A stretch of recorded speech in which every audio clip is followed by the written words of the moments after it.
Cool, huh? Yeah, I don't have to like squeeze my way to the front anymore, which is it's kind of like.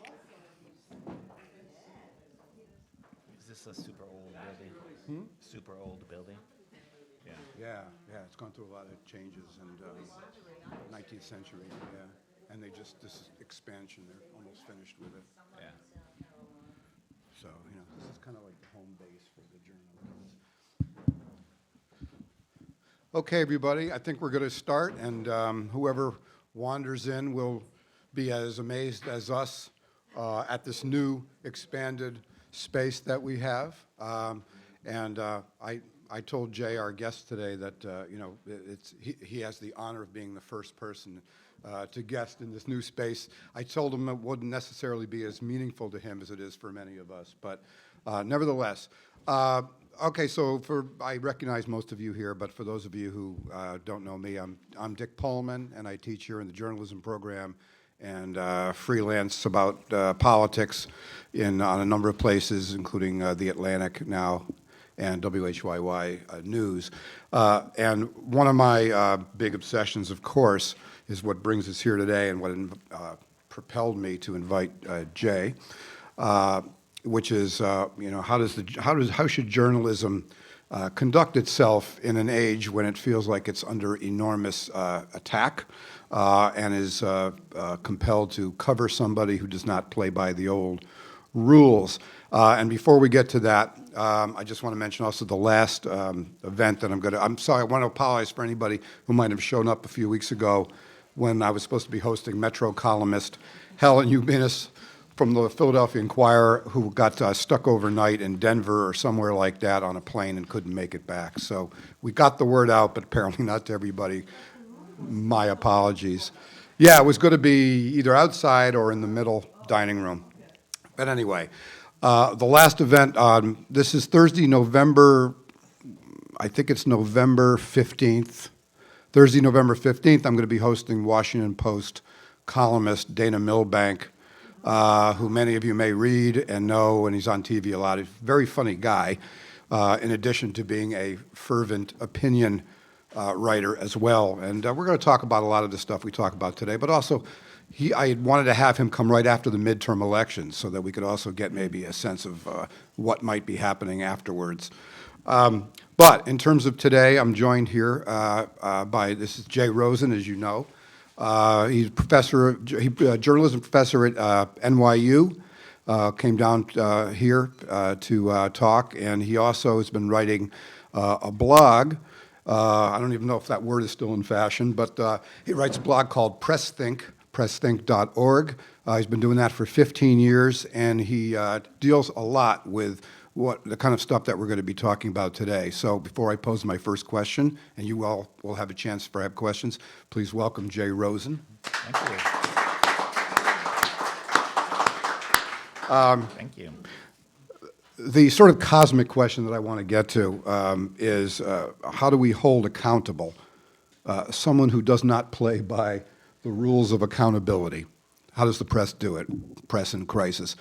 That's a question I think the answer will sort of filter in and out of what we talk about up here. But I wanted to give you the opportunity to just give us your overview of where you think things stand in terms of press and Trump. Sure. Well, thank you for inviting me, and thank you for coming in the middle of the day. I think the place I would start is that the President of the United States is conducting a campaign to discredit the American press. It's an extraordinary thing. We're used to it by now, but it's still an amazing fact. And what I mean by a campaign is it's an organized thing. It has a structure. The structure is the President at the top, who's, of course, the most the biggest voice in the culture, launches daily attacks on journalists and describes them not only as bad at their job, but as threats to the nation, which is what the phrase enemy of the people means. And he does this routinely from sort of the top of the pyramid, and then at the bottom of the pyramid is a army of online trolls and activists who shout down stories they don't like and try to attack journalists that they don't agree with and discredit the press as an institution horizontally, like trying to persuade each other how bad journalism is. And then in between the top and the bottom are the mediating institutions like Drudge Report and Fox News and Rush Limbaugh and Daily Caller, who connect the top to the bottom. And it's a very efficient structure. It works very well. It can move some crazy conspiracy theory from the fever swamps of the right wing to the White House literally in 24 hours. It's very effective at doing that. And so that's the first thing, is that there's an organized campaign to discredit the American press that is baked into Republican Party politics and into the way that the President of the United States maintains his coalition and his power. So it's not like a sort of sidebar to the Trump phenomena. It is central to the Trump phenomena, and it's part of a larger attempt to discredit professional expertise and knowledge of all kinds. And so you can see the attacks on the press as of a piece with things like not paying attention to your briefings, not caring what the intelligence community tries to inform you about, the attack on diplomatic expertise and the emptying out of the State Department, the put down of science in agencies like EPA, and the simple fact that the president doesn't care if what he's saying is wrong. It's a matter of indifference to him whether what he's saying is true or not. So that's a whole set of other problems. Usually it gets discussed around the question of lying and covering lying. But I think we're like way beyond that, and I'll just wrap up my answer with this. Yesterday, I wrote on Twitter, where I do a lot of my work. It may sound silly, but actually it's a great place to do press criticism because journalists are there, so you can talk directly to them. So I develop a lot of my ideas and critiques on Twitter, and then I write about them later on. And last night, some journalists were talking about this phenomena of Trump promising a 10% tax cut before the elections, right? Like this thing that just sort of came out of nowhere. It's going to be a middle-class tax cut before the elections. And of course, this is a bizarre claim because Congress is not in session until the elections. So it's literally impossible for them to pass this thing. And nobody had ever heard of it before. Nobody in Congress, which has to pass such a tax cut, but nobody in the White House had heard about it either. And so after he said it, people who work for Trump in the White House kind of scrambled to put something together like, we don't know what he's talking about, we'll try to explain it, right? And it struck me that the entire news system is not designed to deal with something like that. The news system is designed to take what the president says and then elaborate on it and get details and get reactions and check facts and figure out what the policy is. And with this president, it would make more sense to consider the president the last person you would talk to because he's the least informed person.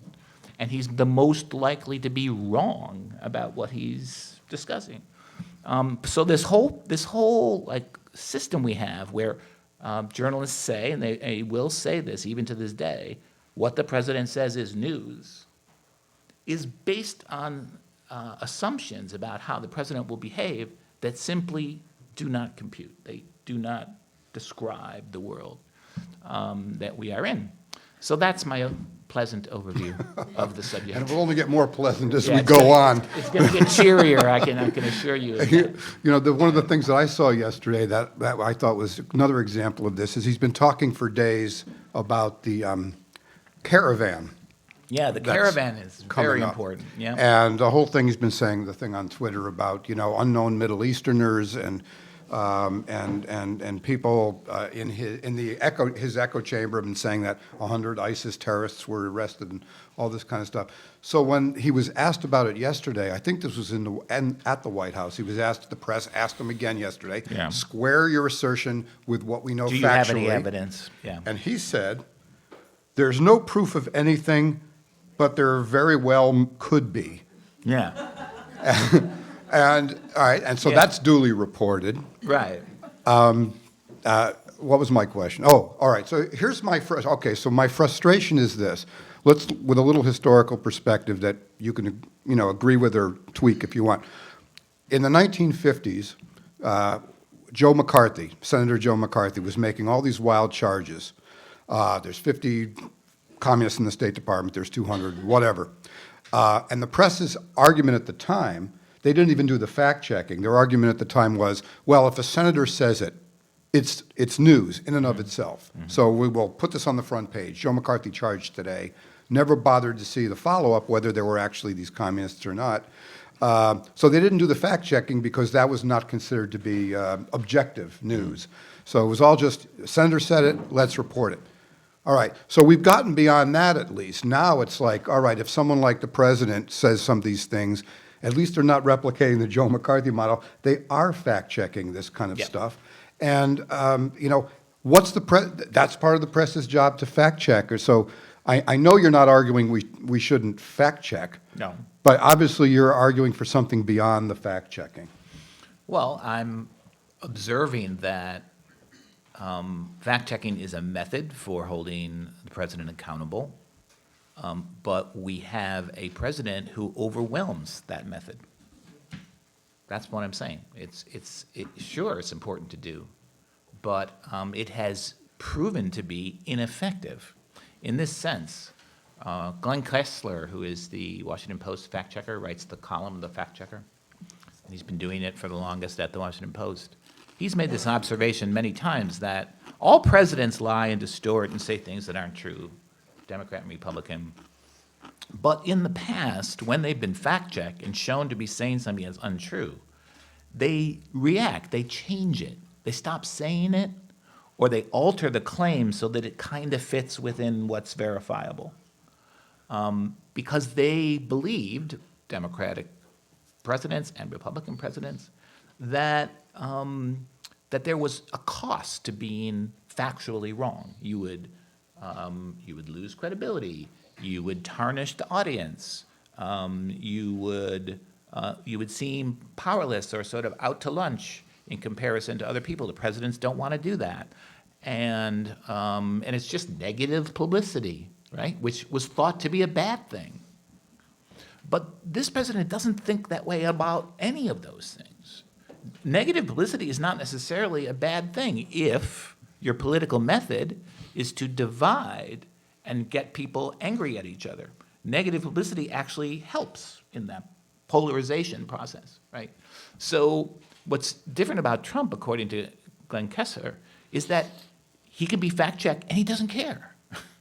And that is unusual. That was not true of George W. Bush. It was not true of Mitt Romney. It was not true of Bill Clinton. It was not true of Barack Obama. And so we're confronting a president whose political style kind of evacuates the methods that journalists have for holding him accountable. So people often say, so what do you want them to do, Jay? And I don't necessarily know, but my job is to tell you what's going on.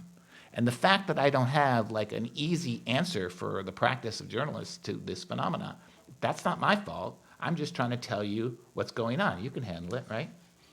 Yeah. So I'm not sure exactly what they should do, except that he's breaking their routines in half. He's busting them, busting the logic of them in half. And so maybe it's time for some new routines. All right, let me back up think of some historical perspective for a second here. A lot of the hostility among a large percentage of Americans began, it's been building for years. I mean remember right-wing hostility? Yes, right-wing Yeah. hostility. Sure. And now what you're saying. I mean, you said in a podcast just the other day, and this is I buy this for sure. That on any given day, a mainstream reporter or journalist, columnist, is basically 40% of the audience is automatically gone. They're just not going to credit you, find you credible, no matter what you say. But that's been building for a long time. Yes. I remember 1988 presidential campaign, which probably predates many of the people in this room in terms of life. There Not was me. not us though up front. There was a bumper sticker that year on the campaign trail when George H.W. Bush was running for president. There was a bumper sticker on the campaign trail that year, and I remember seeing it repeatedly. And the sticker read, "Annoy the media, vote Bush." Yeah. And so, this has kind of been in the air for quite a while. Sure. And without going into great detail, I was just wondering why you think this has developed over time. And I think mixed in with that question is, where is the mainstream press at fault for having that happen? It can't just all be people on the right waking up over a period of decades and saying, we don't want to believe the media. There's got to be some fault on the media side. Yeah. Well, I think a good place to start is 1964, Barry Goldwater's campaign, in which the method of firing up the base of the Republican Party by getting them to essentially hate on elites, project hatred towards various kinds of cultural elites, really began. And then this particular theme we're talking about winds its way through Spiro Agnew's attacks on the media in 1969 and 1970 when he was vice president for Richard Nixon. And his complaint was how unfair the big media, especially the major networks, were in responding to speeches that Nixon gave, and the way that they would sort of cynically dismiss what Nixon said. And he talked about the power of these men to filter the president's message. Now, at that stage, there was nothing in there about CBS being the enemy of the United States. It wasn't. It was not at that level, right? It was, you're being unfair. You're biased. So how did it get from that relatively mild critique to this kind of venom and attack that we see today? I think part of the reason, I don't think anybody agrees with me on this, but I think part of the reason is that the Republican Party's coalition became more difficult to keep together. And the thing increasingly that kept it together was hatred at elites. And without that, you can't actually put together the Republican Party. You can't create a coalition out of it because its parts are going off in different directions. And so the burden that particular theme carried for one side of the political system just kept getting bigger and bigger. But it was still being held in check by what I said earlier, that presidents, Democratic and Republican, restrained themselves in certain ways. They didn't want to divide the country. They didn't, the way that Trump does. They didn't want to flagrantly lie and make stuff up. Their sense of honor, their sense of protecting the presidency was too great. Also, you know this because you covered many presidents. It used to be routine that after a campaign, the winning candidate knew that to some degree he had to divide the nation in order to run against the other guy. And then the presidency would be about, can the president convert some of the voters of the other candidate to supporters of his? That's the way that you did presidential politics. And the scorecard for that was your approval rating, right? So when your approval rating started to climb above the number of voters, the percentage of the voting electorate you got, you were considered to be doing a good job. And that's what presidents tried to do. They tried to appeal to the middle. They tried to appeal to the independents and to the people who had voted for the other guy. And if they succeeded at that, we said, they're doing a great job. Trump's political method is completely the opposite of that. He tries to polarize the electorate more and then grab the bigger half. And that plus this long-term, since 1964, development of the anti-elite culture war wing of the Republican Party, you put those two things together with the growth of the conservative media sphere, starting with Rush Limbaugh and talk radio, but then exploding with the internet. You put those three things together, and you've got our current situation. Okay, and is it a contributing factor at all, or to what extent, because there's been debate about this, about to what extent the mainstream media, I'm thinking particularly cable news, augmented Okay. Trump? I left that part out, right. Okay, because, you know, this Yeah. is the CBS president who said, and I'm paraphrasing, you know, it's, I don't know if this is great for America, but it's great for CBS. Yeah. Running the rallies live in their Right. entirety. May not be good for America, but it's sure good for CBS. Right. Yes. That person no longer has a job. He know, right, he doesn't, right. He's a victim of the Me Too scandal. Yep. Yes, there's two ways that I think the media, political journalists have contributed to this. One is what you mentioned. Basically, we could call it the crossfire effect. Remember Crossfire on CNN? From the left, it's Michael Kinsley. From the right, it's Pat Buchanan. And then they would come on air and yell at each other. Right? And that kind of programming, which was very transparent, it was very obvious what they were doing, obeys the logic more of entertainment than of journalism or even of politics. And I say it's entertainment not just because it's supposed to be entertaining. I mean, in a more analytic way. That is, in entertainment, you want repeatable plots that you can count on. That's what, like, remember the sitcom Cheers? Right? It has a stable set of characters, and these characters are always the same, and so you always know that there's going to be tension between these two, and these two are going to be flirting, and this person is going to be at the end of the bar making wisecracks, pretending he's not part of it, right? And it's a stable world, and because it's a stable world, you can have writers coming in and out of the sitcom, and it doesn't matter. The structure is still there, right? It's a very profitable thing. So that's what Crossfire is. It's entertainment logic. We always know what the guy from the left is going to say. We know what the guy from the right is going to say. We know there's going to be conflict, and so we can plan around that. So that idea that there's no real truth, there's just warring sides, was very damaging. The other thing that was really damaging is what I call the savvy style in political journalism. So this is a critique I've been building for a long time. So while that was happening with the crossfire effect, another thing that was going on with people who closer to what you did for a living when you were in Philadelphia, the print reporters, we called them print reporters, the analysts, the people who are mostly serious journalists, they took a wrong turn, in my opinion, in the 70s and 80s, when they began to focus their work on the inside game of politics.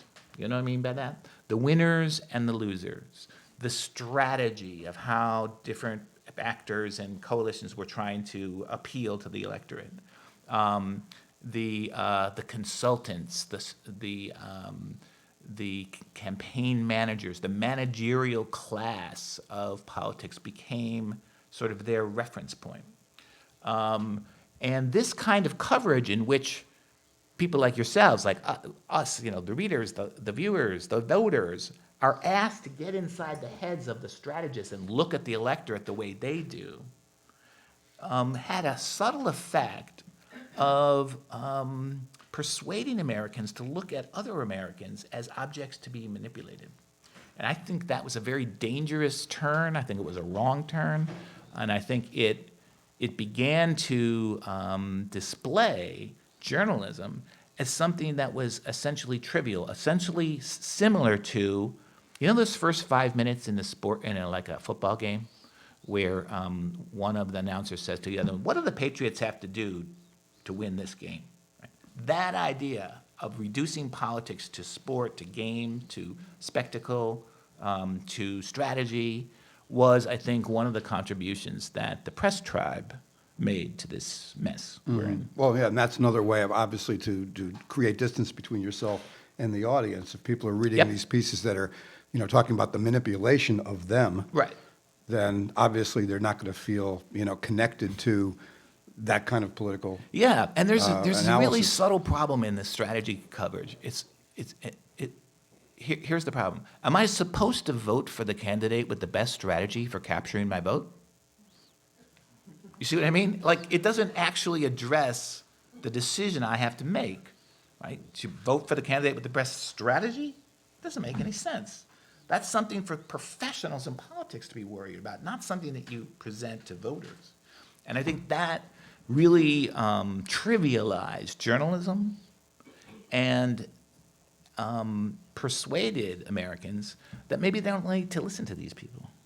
All right, so what journalists are trying to do now, in terms of at least trying to sort out where they should be going as a profession, how they can make it better before it's too late. I don't know what too late is. One of the things that people say is, that sounds like something Trump would say. All right. Yeah. One of the things being suggested and acted on in some quarters, at least places that have money, is to do more investigative reporting, more substantive stuff, to have reporters who ignore the daily to and fro, ignore the tweets, et cetera, his tweets, and just and focus on sort of the deep substantive issues underlying everything in terms of either issues in the country or even in terms of Trump himself, the issues behind his veneer. And one example recently, just last month, as I'm sure you know, is the New York Times the piece that came out about the tax manipulations, let's call it, of the Trump family and the Trump organization going back, decades and decades with Trump's Yes. father, which I think they called it, I think they even used the phrase outright fraud in one of the early paragraphs. Amazing work, 18 months in the making. You open up the paper, it was like, 2 or 3 giant spreads. They did takeaways online where you could just get the 7 basic points of the thing if you didn't want to read everything.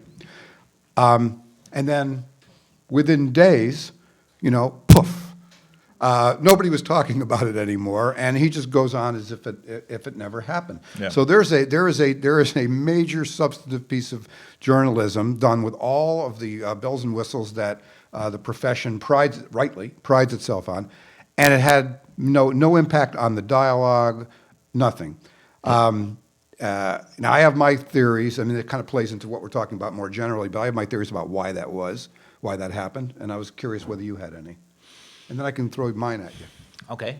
Well, a couple of things. First, as you suggested earlier, because Trump has been successful in persuading his core supporters, that they can not only ignore the mainstream press, but the mainstream press is against them and against the country, and lying, cheating, fake. As you said, when journalists log on in the morning, 1/3 to 40% of their public is gone immediately, which means that work of journalism that you described doesn't ever get to those people. They reject it on principle. If they heard about it, they would immediately discount it. So that's one of the problems. Another problem is that the Times itself participated in its own dismissal in this sense. That weekend, Peter Baker, who's the lead White House correspondent for the New York Times, wrote about what a fantastic week Trump had and how it was the best week of his presidency. Well, how could it be the best week of your presidency when you are shown to be essentially a felon, proven to be a crook, a tax cheat, and you had the best week of your presidency? And this is Peter Baker of the New York Times, ignoring the product of his own newspaper in order to persuade us that, in a savvy sense of political fortunes, right, he had a good week. So I thought that was kind of weird. And it further testifies to trying to inform a successfully and deliberately polarized public is very different than trying to inform a normal, regular American public, because a huge percentage of the voters already discount this, as I said earlier. Another huge portion already felt they knew this about Trump, right? We know he's a tax cheat. We know he cheats at everything. And so the news that the New York Times actually kind of proved it actually isn't that big news for certain people, because they think, I knew it myself all the time, right? So those people aren't reacting. The people who mistrust the press aren't reacting. And then the people in the middle, that takes a lot of concentration to like focus on that and see what is actually being reported there. And so the part of the purpose of dividing people endlessly and a nonstop culture war is your supporters become even stronger in their support. Your haters and doubters become even stronger in their hate. And the people who are neither one nor the other find everything too noisy and too difficult to understand, and they just leave.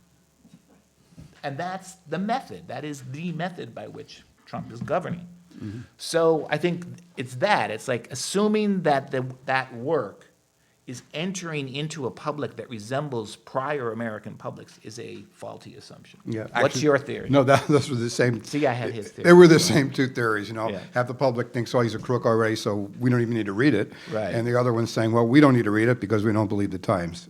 So Right. it's, yeah. And for the it's people in the both. middle, it's a lot of work. Yeah, and in terms of Peter Baker saying it was a good week, correct me if I'm wrong, but I think he said that because Kavanaugh Yeah. was confirmed that week, so that politically becomes a good week. I right? understand that, but- political perception, he's a Yeah. winner in terms of Kavanaugh. That's what I mean by the savvy style. Yeah. So, all right. So we're going to go to questions in just about 2 minutes. I just want to ask you one other thing. We were talking about, all right, so I brought up the idea of more investigative reporting. Well, that would be good. Another thing that people talk about is, people in the business also talk about is, well, why don't we just stop going to the White House briefings conducted by Sarah Huckabee Sanders, and indeed there have been fewer of them Yeah. the last month or two for any number of reasons we could probably guess. With the argument that those briefings are useless because all you end up doing is amplifying the misinformation that's being dispensed Yeah. to reporters. And Yeah. almost a year ago at this time exactly, I had the White House correspondent for Politico in this room, the old room, and asked him that very question. And he was always on camera. He was always there. I could always see him on the MSNBC things. Here he is sitting there. And he thought they were valuable because it was just because still he agreed it was a lot of misinformation. But his argument was you still need to know what they're thinking. Even if their thinking is not accurate, you still need to know what their thinking is. Yeah. So you probably have written this on PressThink, and I can't I remember. have. Okay. I wrote a piece called Send the Interns. And it was published on January 22nd, 2017. So it was published on the second day of the Trump White House. Send the interns, look it up, you can see. And my argument was that not only is there no good information coming from the briefings, but they were going to, because you could see it in Sean Spencer's first briefing, you remember it, about the crowd size, right? That was January 21st. Okay, I wrote this in January 22nd. So not only were they not going to give useful information, but they were going to turn the reporters into hate objects, which they could use to mobilize their supporters. And the more prominent the people are who are there, like your John Carls from ABC News and your CNN reporters, the more visible those people are, the more effective that method is. So I said send the interns so that you would have these like junior people like you guys, asking questions in the White House, and beating up on them would look like the act of a bully, but you would still have reporters there. You wouldn't be like evacuating the space, right? You would be sort of holding your place for when a normal administration returned. And then you could take the experienced reporters out of the briefing room and give them much more important things to do, reporting on this administration from the outside in rather than being locked up in the briefing room. So that was my argument. Nobody in the White House press corps wants to do that. They all think I'm wrong. They all are convinced that there's value there. But the proposition that there's no value runs deeper than the fact that they just get fed propaganda. It's more than that. It's using the press as a hate object, as I said, but it's also this, and this is something that people like the Politico's White House reporter don't want to deal with. And I say this in all seriousness. There is no White House. The White House, as journalists learn to refer to it,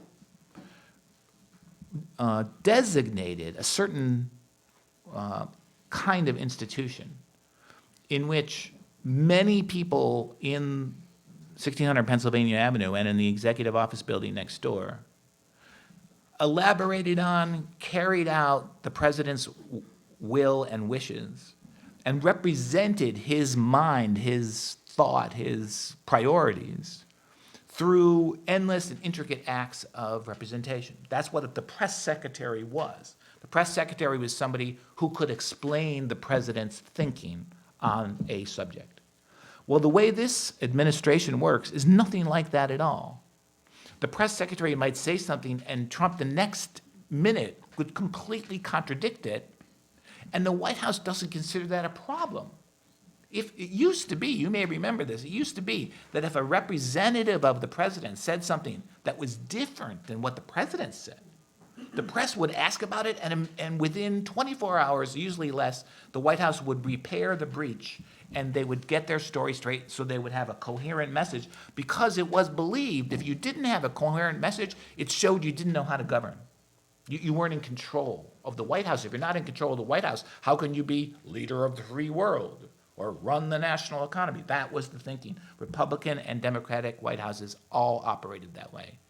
This White House, what Sarah Sanders says, may or may not be representative of what Trump says. What Kellyanne Conway says could be, I just saw you made a face. I know why. I know why. Alternative facts? Right? What Kellyanne Conway says may bear no relationship to what Trump says in an hour from now. And so the very idea of the White House as this institution that represents the president doesn't compute. It does not work. And so sticking your reporters at the White House also begins to not make any sense, because this policy apparatus and the communications apparatus is not actually engaged in representing the president. They're engaged in fighting with the media, because that's how you actually impress Trump. You impress Trump by turning journalists into hate objects the way that he does. That's a perfect and depressing point of departure. So for anyone here to throw in some questions, I mean, I've got a few I'm going to wait till the end on, but I figured some of you might want to dive into this scrum. Please do. Right there, yeah. We have a microphone, by the way. Hi, I was wondering if you had any thoughts on the feedback system where Trump watches Fox News and Sean Hannity, and then that turns into his policy. Yeah. Yeah. It's interesting that you call it a feedback system. I guess it could be that. That's one way of describing it. We could call it a loop, right? Some people have used the term state media for Fox, but I think that's inaccurate. I think state media is when the formerly independent media gets absorbed into the state. What you're asking about, I think, and what I've observed is kind of the opposite of that. It's the state getting absorbed into the media, right? And look at all the people from Fox News working in the White House. The communication director of the White House is the former president of Fox News. I forget Look at his title. Yeah. Was it the head of Fox News? And so that's not really state media. That's the absorption of the state by the media. And it's a very weird pattern, but of course, it arises because for Trump, that's his connection to reality, is watching television. And it sounds funny, it sounds insulting, you know, it sounds cheap to say that, but it's like actually accurate. Remember back in the campaign, somebody asked him, who will be your foreign policy advisors? And he says, well, I watch the shows. That was his answer, remember that? Mm-hmm. I'm not making this up, that's what he said. I watch television shows. And so that's different than state media. That's like the two spaces kind of like merging into one another. Disturbing. I saw some. Yes, sir. Why did journalism? Oh, and then we'll get back to you. Okay. No, go ahead. Why did journalism, when he came out, starting at the beginning with all of his misinformation, just drop it because he came out with the next story and then they forgot the story they were talking about? Why wasn't any of it followed to say, wait a second, this is not credible, and this is not credible? He manipulated the media by saying, because he's a television personality, he said, oh, this is more interesting, let's not talk about this anymore. Mm-hmm. It got so far out of hand that nothing's in control. Instead of saying, let's stay on point here a second, not everything, but the ones that really make sense, let's watch this, let's not let this go. Let him, he can't be fake, and say, no, it's not fake, and start presenting the facts more and following it through. Well, this is another area where we have to appreciate how different Trump is compared to other candidates and other presidents. There used to be this phrase in campaign reporting where a candidate would go give a speech in Houston, and the reporters would say to one another, what happened at the speech? And they would say, no mistakes were made. No, remember that phrase? No mistakes were made, which means just that the candidate executed the job of speaking to this group, didn't say anything too controversial, stayed on message, right? Repeated what the campaign's themes were, thanked everybody who needed to be thanked, and that was the job of the candidate, was in a sense to make no news or make no surprising news except for the message that you wanted to get forth, right? That was considered a disciplined candidate. So what Trump does is so completely the opposite of that I can't even find the right words. He tries to win by overwhelming you with news, with too many stories to cover, with too many things to try and check up on, with too many plot lines to follow. Too many claims to check. And by making too much news, he kind of befuddles his opponents and floods the system. Right? So Steve Bannon was the one who actually put this together as a method. And I use this in something I wrote for the New York Review. So Steve Bannon told Michael Lewis, the writer, one of the best writers we have in the United States, who did a piece about Bannon for Vanity Fair. The real opposition, Bannon said, is not the Democrats, it's the media. And the way to deal with them is to flood the zone with shit. This is a direct quote. Flood the zone with shit. So what Bannon is saying is that this is a method, is you overwhelm the news system with too many things to report on. And it's a form of control in and of itself. Now, the downside of that, of course, is a lot of negative publicity. But as I told you before, negative publicity is a good thing because it polarizes the electorate. And as long as you can polarize the right people, you are winning. And so the entire news system, including the journalist job definition, is not set up to counter this, and which is why what the president says is news is become a problem. It used to be a method, now it's a problem. You had a question, didn't you? Mm-hmm. Yeah. Okay. So I was listening to everything that you Wait, hold on, wait for the mic. Make it easier. Beam your thoughts to the world here. Okay. So I've been listening to everything that you're saying, and I'm really like digging it because I agree with like a lot of your analysis. So for me, what do you think that it would be better if the mainstream media didn't let Trump take control of the narrative? Like everything that I see, like when I just sit back and view him objectively, he just looks like a simple buffoon. I don't understand how this person can have so much control and power over people who are intellectually above him. Like, why does the mainstream media engage with him? He shows the types of things that he doesn't want the media to talk about, and then when he stops talking about them, they stop talking about him. So why don't they just ignore him, just keep reporting on the facts, and then make him engage with it? Because he never has to, like, when they came out with like his tax information and all of that, he didn't say anything about it at all. Did he come back and say like, oh, that's false or that's not true? Did he respond He to said that? old news and a non-story. And he made it true, because after he said that, then the media stopped talking about it. Why doesn't the media just keep on Okay. reporting the truth? Good question. And I've asked myself this as well. Oh, sorry. And here's my answer to it. In order for the press to not get blown about by everything that Trump does, to not get run over by his hurricane of lies and deceit, they would have to decide what their priorities were in covering Trump themselves.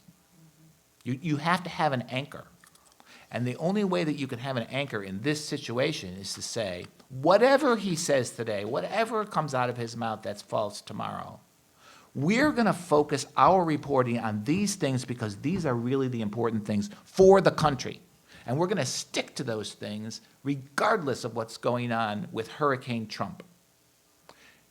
They don't want to do that because that's an assertion of their own authority. They don't know on what basis they would come to that set of priorities. They don't want to get attacked for it. They don't have experience in doing it that way.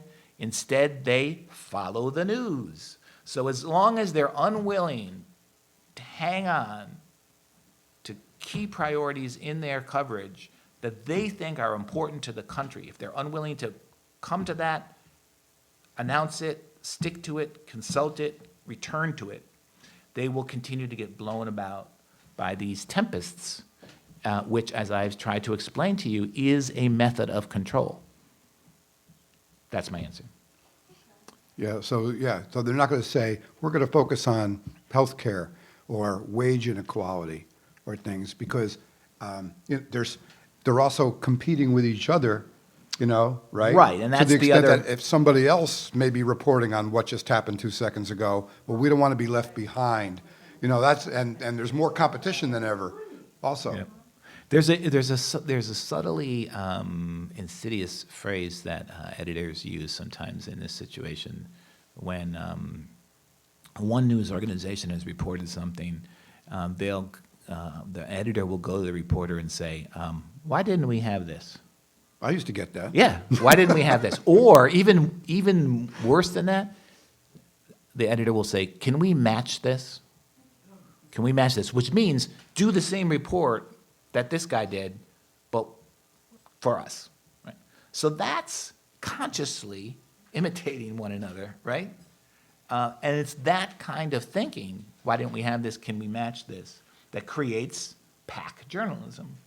We would be better off with, and this is one of the meanings of competition. Competition has a very idiosyncratic meaning within the political press corps. Competition means everybody has the same thing and I get it 5 minutes before you. That's competition. What we need is a different kind of competition where people have different narratives, different priorities, different stories they think are important, and then they compete with sort of like different visions of the world. We don't have that. We have everybody has the same vision, and then I try to get it 5 minutes before you do. Justin, I think, Justin have a question? As you get the mic, let me just make one quick comment, and you may remember this phrase from years ago. Eugene McCarthy, the anti-war candidate in 1968, described the press, he likened them to birds on a telephone wire. Yeah. One flies off, then the whole flock flies with them. A lot of truth in that. Yeah, so I think I have a follow-up question that's, so it's similar to how there's kind of the circular logic about the media's inserted itself as a formative influence on politics you talked about, especially after the late 60s with this style of savvy politics reporting, where they know they can consciously shape the way that voters think about the narrative and insert themselves into politics with some level of social responsibility, but at the same time kind of falling back and saying, we don't want to step up to the plate, Yes. and Correct. we're going to, we're the second cog in this turning system where the president and more powerful officials will set the narrative and then we respond to it. And Yeah. part of that is business. So you get into this cycle of, it's not about different narratives or different issues. It's about who can get the same narrative, or who can get it out first, or who can get it out with more bombast. I think a good example would be CNN right after the Supreme Court hearing about Obamacare came out 10 minutes before everyone else and said that Obamacare was struck down by the Supreme Court. They were wrong. Yes, that was a famous error. Yeah. Bad one. So I guess my question is, a lot of that has to do with the business structure of national media, because all of these large corporations or these national newspapers are competing with each other to stay in business, especially in print. Yeah. What's the solution to diversify that level of competition where they can diversify those narratives, diversify the issue areas they're covering, and don't have to feel like they can't step up and take the social responsibility the media has, especially in a Trump climate, without losing business and shuttering their doors like every single local newspaper is? Well, not every single one, but local newspapers are in waves. Yeah. Is it Jeff Bezos buying them all? Is it? Yeah. Well, first I want to pay tribute to the subtlety of your first observation, which I think was really smart. The savvy style is a solution to a problem of how do we exert influence within the political system as journalists, and also at the same time present ourselves as completely non-ideological. That is what creates the savvy style, because it gives you a certain weight in the system, and yet the question, who's going to win, is non-ideological, right? And that is the reason why that style developed and became the dominant style in political journalism. Now, on to your question of the economic structure, it's true that the way that these companies are organized kind of slots them into this style of journalism, which is why I am working with a Dutch startup called The Correspondent, which rebuilds the entire relationship between journalists and readers. It's the world's most successful member-funded news site. They have 61,000 members who pay 70 euros a year because they believe in the kind of journalism that The Correspondent does. Because they believe in the kind of journalism The Correspondent does, they want it to spread to other people who are not members. And so the important implication of that is that it doesn't require a paywall. The 21 full-time correspondents who are funded by members are allowed to choose their own reporting projects and beats, which gets around pack journalism because they pick things that are of interest to them. In exchange for the extraordinary freedom to choose their own beats, they are required to interact with members and treat them as a knowledge community for 30 to 40% of their time is interacting with members to find out what they know to add to the journalism. There's no ads, no clickbait, no traffic goals, no sponsors, no sponsored content, no billionaires, no foundations. And because they have this direct relationship between the journalists and the members who support what they're doing, they can bypass a lot of these problems that we were talking about, including what I've called the view from nowhere. So correspondents are allowed to have a point of view. They're allowed to come to conclusions, but they have to be evidence-based in the extreme.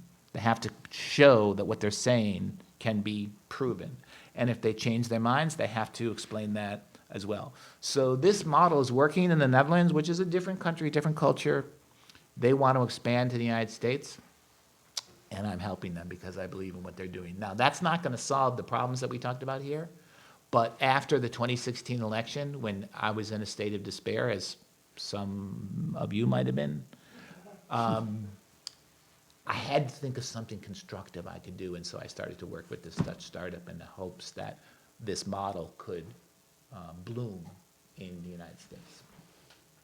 Do you have, can you make any recommendations for everybody here about, what you read domestically? What sites, newspapers, whatever, websites you read, that you think are doing at least the kind of work that you think can make a positive difference? Maybe not perhaps to the extent of that project, but what do you like best that you think people Well, here might not know about? These days, the reorganization of journalism by the internet has gotten to the point where I don't really use publications anymore. I follow feeds and I follow writers, but I don't go to the homepage of the New York Times anymore. And even though I am a subscriber, and say, what does the New York Times have? I tend to get it through my feeds, and I build my own Twitter lists that are created for this purpose. I think that the writers at The Atlantic, where you work, are doing a pretty good job in many ways. I'm especially interested in the former Republicans, former conservatives, who kind of showed enough intellectual integrity to be aghast at what became of their party and their movement. I think those people are very interesting to read. That's Michael Gerson, Max Boot. Yeah, people David like that. Frum. David Frum. Yeah, Max Boot would be another one. So I like reading them. I think Adam Serwer of The Atlantic and the way that he says, look, you cannot understand this picture without starting with race, is a very important person to read for that reason. But I don't find in journalism, the Washington journalism, anyone who's consistently breaking with the pack, which is what I'm kind of looking for. So there might be individual works that do that. But I can't say I have huge favorites. I thought follow my Twitter feed, and if you do, you'll see the things that I recommend. Those are the things that. So a lot of people think that Twitter, a lot of people swear by Twitter because of what you can do with it. Mm-hmm. And then there's other people who say, Twitter's just, it's just like this dumping ground for anger, people who need anger management. There's a lot of that. There's yeah. a lot of that. But so I take what you're getting, and I use Twitter as a bulletin board, for stories, early heads up and things like that. So you're of the mind that Twitter is basically, can be very valuable. It's only what you make of it? No, a little more complicated than that. That little bird, that little blue bird, which is their icon, and the name Twitter, it makes it sound like this fun, harmless thing. Actually, Twitter is more like a gun held to your head, in the sense that one wrong tweet can end your career. And I'm a tenured professor of journalism, and that's true for me. It's true for a lot of people. The editor of the New York Review of Books just found out how one moment can end your career. And so you have to treat it with a lot of respect because it's a very powerful thing. And so even though it looks fun and casual and Tweety Bird, and everyone says, that you can just sort of speak off the cuff, to me it's the opposite. To me it's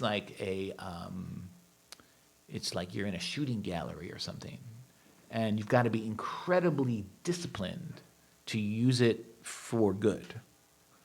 Because there's so much rage floating around looking for a target, and because one mistake can get you in such incredible trouble and travel literally around the world, it takes tremendous discipline. So when I write on Twitter, which I do, I consider it, that's another reason I like it, is that it's a very demanding form for a writer, part of it was 140 characters, 280 characters, but it's also demanding because of the kinds of reactions that you can get and provoke. So I like that because it makes me become a better writer. And I'm constantly aware of the dangers of it. But I also sort of like bring that on myself because the name of my account on Twitter is Jay Rosen _NYU.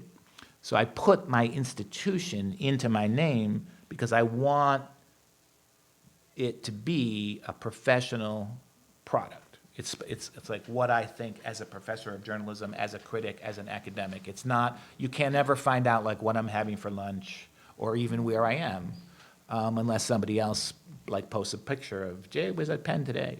And I never talk about my family. I never talk about, so my personal philosophy of Twitter is I want my Twitter product to be 100% personal, 0% private in this sense. It's personal to me. It's my voice. It's me as a writer. It's my own take on the world. And so it's personal. 0% private, you never hear about my family, my lunch, you know, what I'm doing, my leisure life. My taste in music. I think I might have written one post about my daughter, who, by the way, is a senior at Barnard, and having a great senior year. But I maybe once mentioned her. And so that is conscious as well. It's like I want it to be a writing platform, and it's a live writing platform where I can reach the people that I am criticizing. Yeah, and to be prepared and willing to sort of accept always, you know, a certain amount of grief and blowback, you know. 'cause Oh, that yeah, just- that part is huge. That part is huge. You need a thick it's an skin. It's an incredible training, and yeah, thick skin is one way to say it, but it's also that the temptation that you have to answer back, you have to like kill that. Because if you answer back, everybody who's coming at you as a writer, you know, that you'll be doing that all day. We're going to finish in just a few minutes, but I was telling some of the students that are here today on the first day we met for this political writing class that I did a piece for the Atlantic about Michael Avenatti, Yeah. and it was a critical dubious character. It was a critical piece about Yeah. Michael Avenatti, and it got posted at 7 a.m. And by 7:30 a.m. He had answered. He answered me, tweeted right back at me in, you know, very, let's say, strong terms. Yeah. And then tweeted, you know, my address out to his legion of, Yeah. to his giant fan base, Yep. who think he's great. So within hours, I must have had thousands. There were thousands of people saying that, you know, reducing my entire career to, you know, that one moment that pissed them off. Whether they read the article or not, I don't know. But it went on for hours, and I had that very temptation. You know, I really want to answer back some of these people. Some of these people don't know what they're talking about. Did they actually read the article or what? But I just decided, you know, I let the entire thing go because that was the only way that the brush fire was going to blow itself out. Want to hear something And it funny? took 4 or 5 hours, I'd say, at least. He did the exact same thing to me. You can look it up. Because I had dismissed his candidacy as like a stunt, like entertainment. You know, I don't consider him to be a serious candidate for president. And I think he was doing it for attention. And I said something like that, and he jumped on that. And I tried to say to him, I said one thing back to him, which was, look, if you're arguing with me and you're trying to like discredit me, you're definitely not qualified to be president, because I don't matter. If you want to be president, like what I have to say is of a little importance to gaining the highest office in the land. So if you're spending your time like trying to attack me, you're definitely not qualified to be president, because this is really stupid. And that actually made the flood of followers, you know, more, right? Mm-hmm. So that's what I mean. You can't, like, I sort of knew this was a dumb thing to do, but I did it anyway because I couldn't restrain myself. And then I just had to like not reply. And it went on for days. Yep, that's how it works. We have time for, does anybody want to have a last question before I ask my, yes? I have a question about your tweets. Because, I mean, you interact with a lot of journalists, and this circle isn't that, it's big, but it's like, I'm sure you know some of these people, and some of the people you have to criticize you might even like, but you have to say something. And I was wondering like what happens to those relationships, I guess, where like you have to critique them, but you have to see them again. And like how do those dynamics work? Well, I think that would be less true for me than it would be for others who are sort of in the same profession. Like, I'm not really in their profession. I'm not reporting the news day to day. I'm not competing with them for stories. And I don't really have to care if the editor of the New York Times thinks I don't know anything, which he does, by the way. It doesn't affect me because I am a tenured professor of journalism at NYU. I'm one of the most protected people in the whole culture. I'm one of the most privileged characters in the United States in the sense that I cannot be fired for what I think, which is definitely not true of most people, right? So I try to use the intellectual freedom that I have, which I consider to be, a precious gift, a very fortunate development in my life, and so I don't have to care as much as you might think. Now there are people who are in the same business as I am in the sense that they write about the media, they critique the media, they're journalists, but they kind of have the same beat as I have staked out for myself. And if I disagree with them, I do make extra effort to do it in a civil way and say, I like this piece, but I thought you were wrong about this. Or I'm a loyal fan, like with Brian Stelter would be an example. I've known him for a long time. Is that CNN guy? He runs CNN's press show, Reliable Sources. He's the host of Reliable Sources. He's also on the beat. He's incredibly productive. He does an amazing amount of work. But I disagree with him about things. And so I try to say, I've been watching your show since the beginning, but, or something like that. And I try to, and I have had this conversation with him where we're in face-to-face, because you asked, like, what happens when you, like, see them. And I've had that situation where I came face-to-face and I said, look, I'm going to criticize you sometimes on Twitter, and you're just going to, like, have to deal with it. And he's very mature about it. He says, I know that, I like that. And he's in a way, he's very open. Like after every show, he says, that's the show, how did you like it? Tell me what you liked, tell me what you didn't like. So I do it, I say, I didn't like this. And I tape the show, and so that's the other thing, is like, I'm loyal. That's the thing about how I operate. I'm a loyal critic. I'm a subscriber to the New York Times. I have been for 30 years.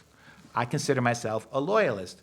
And in my definition of being loyal, it means I criticize you, right? Just like people in your family can talk to you honestly because they love you, right? So that's my approach. I think if journalists are sufficiently professional, they're just going to take, press criticism as, hey, this is just the cost of doing business. Sure. And leave it at that. It's the only way to. The only other thing I wanted to ask, if I'm going to look for a shaft of sunlight in the gloom here, there are people who say that, and I sometimes believe this, that whatever Trump's autocratic impulses are, that we may well be saved by his incompetence and lack of follow through. And Yeah. he rails about the libel laws, but Right. can't really do anything about the libel laws to the extent that he even knows how. And so I was wondering if that is, yes, he's saying all these horrible things about journalists for political purposes, but does he necessarily have the follow through of the classic sort of Machiavellian authoritarian? And if he doesn't, is that something that is going to help us survive this particular period in our history? Yeah, I've heard that a zillion times. No, you don't like it? Okay. But I guess there's truth in it. Yeah, he doesn't know how to get anything done. He doesn't understand how the government works. He doesn't know anything about anything, and so to the degree that some of his stated goals involve difficult acts of policymaking or legislation, then he's not going to be able to do that because he doesn't know anything about how the government works. But at the same time, An ignorant, uninformed, authoritarian tyrant can wreak a lot of damage without being skilled. You know what I mean? Like, just the sheer breakage of things is disturbing enough. So, yeah, I mean, I think there's truth in that. And a lot of things he's saying, he doesn't actually intend to do anything about it because it would distract him from, like, watching Fox News or whatever. Like, it would distract him from the things that he likes doing. So we don't have to worry too much about it. But meanwhile, all sorts of other destruction is going on. And let me give this most specific example, and that we can end on this. The most important factor enabling all of this destruction that we've talked about to go on is that elites in the Republican Party have allowed it. They have not pushed back. They have not forced him to change. They have not put up resistance. And a lot of people would have predicted that people like Paul Ryan and Mitch McConnell, but lots of other people in the Republican Party too, would have not stood for what they have in fact allowed. And that the destruction of those people, of their integrity, of their facades of being like cautious conservatives. There's nothing conservative about Trump. He's not conservative in any way, right?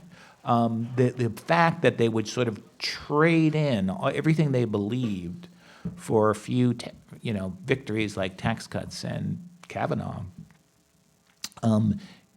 is a huge destruction. And many of the problems that we talked about here could only be solved by Republican Party pushback, and it's just not there. So either they're going to learn that that was a costly, a risky strategy in 2 weeks, or they're not.